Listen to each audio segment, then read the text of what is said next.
হচ্ছে এই ব্যাপার, আপনি রায় তো দিবেন, কিন্তু আমরা যেন আমাদের আইনগত অধিকারটা ডক্টর ইউনূস যেন প্রয়োগ করতে পারে তার জন্য একটা পর্যাপ্ত সময় রাখবেন। সেই কথাটা বলার পরে তিনি আমাদের সাথে এগ্রি করলেন।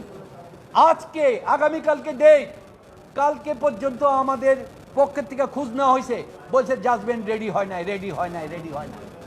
আজকে সকালে কয়েকটি টিভির মাধ্যমে, টেলিফোনের মাধ্যমে জানতে পারলাম যে 50 পাতার রায় হলো, এবং এই রায় হলো এবং বলা হলো দ্রুতগতিতে নিষ্পত্তি করা হোক।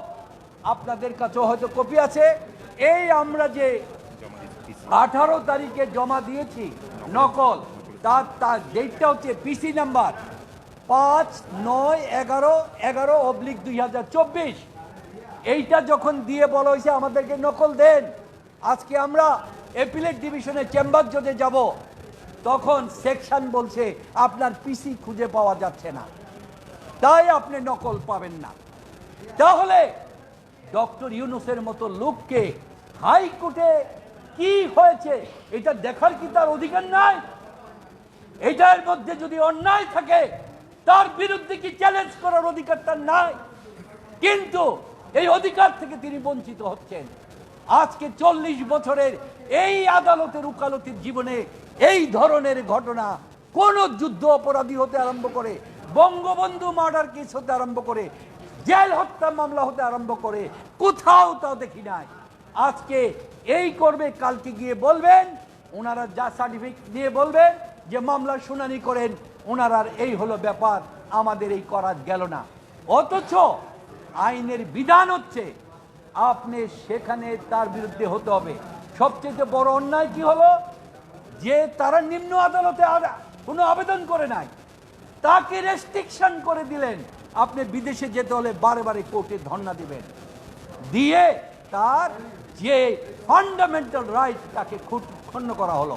বিদেশের সমস্ত সেমিনার, সমস্ত জায়গার ক্ষেত্রে এই জিনিসটা হলো। সুতরাং এইটা বড় অন্যায়। আজকে আইনের কাছে বাংলাদেশে অসহায় হয়ে গেল। সারা বিশ্ববাসী জানবে যে ডক্টর ইউনূসের জন্য বাংলাদেশের আইন ভিন্নভাবে পরিচালিত। এই হলো অবস্থা। আজকের রায় হলো, রায়ের কপি আমাদের এখনো দেওয়া হয় নাই। এই যে পিসি আপনাদের মাধ্যমে জানা হলো, সেকশন বলে আমাদের পিসি খুঁজে পায় না, তাই আমাদের রায় দেওয়া হবে না। বললো 5টার পরে আসবেন, যদি খুঁজে পাবেন, ইন দ্য মিন টাইম নাহলে পাবেন না।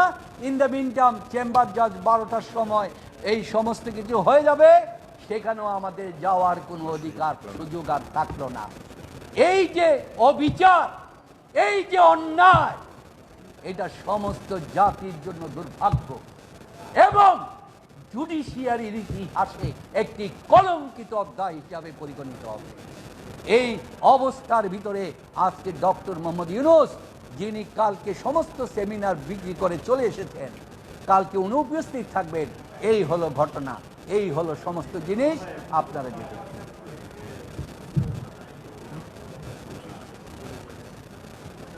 আমরা তো সাজা স্থগিত চাই নাই, আমরা চেয়েছি যে সেন্টেন্সটা, কারাদণ্ডটা কখনো কোনোদিন মওকুফ হয় না যতক্ষণ পর্যন্ত খালাস না হবে। আমাদের অ্যাপ্লিকেশনে চাই নাই, সরকারি লয়ার কোর্টকে বলছে যে না, এটা স্টে হবে। সেখানে নিয়ে ওই প্ররোচনা করে সে হাইকোর্টে এসেছে, হাইকোর্টে এসে এখানে স্টে করেছে, কিন্তু তার কর্তব্য তো ওইখানে প্রেয়ার দেওয়া। ওইটা তো হাইয়েস্ট কোর্ট, লেবার কোর্টের, তাকে তো অপমাননা করা যায় না। তাহলে ওই কোর্টের খাতে হ্যান্ডকাপ লাগিয়ে দেওয়া হলো। ওই কোর্ট আজকে ডক্টর ইউনূসের প্রতিদিন তাকে হাজিরা দিতে হচ্ছে, অথচ আপিল আদালতে কোনোদিন আসামির হাজির দেওয়ার বিধান আছে আপনারা জানেন? বিধান নাই, কিন্তু তাকে আগামী দিনও হাজিরা দিতে হবে। ধন্যবাদ।